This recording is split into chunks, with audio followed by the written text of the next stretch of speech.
What if I told you that there is a way to harness the power of the sun? And no, we are not talking about solar panels, we're talking about fusion. Traditional nuclear energy has its downsides. We're talking about highly radioactive waste, highly radioactive fuel, and of course, catastrophic potential in case of an accident.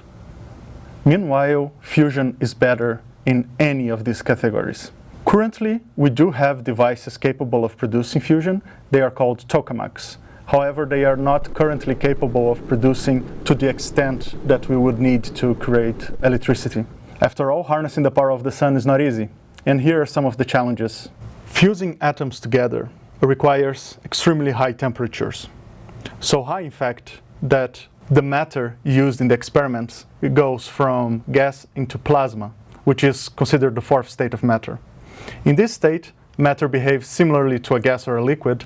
However, each one of the particles can still interact with each other over long distances, which greatly complicates the processing required for simulating.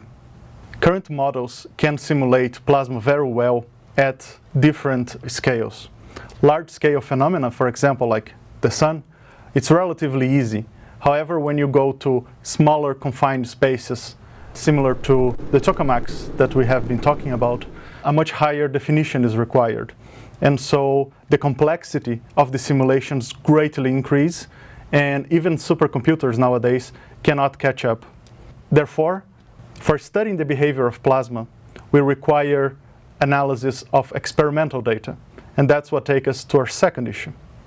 As you might expect, building fusion devices is quite expensive.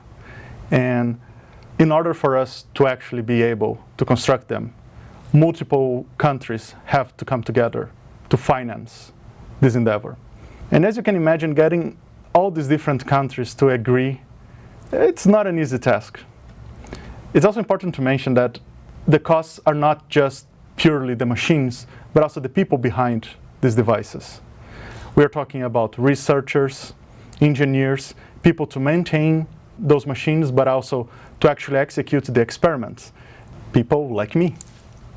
So, how long do we actually have to wait for our first fusion power plant? If all goes according to plan, it should be fully operational by 2050. It's going to be called demo because it demonstrates the power that fusion can accomplish. In the meantime,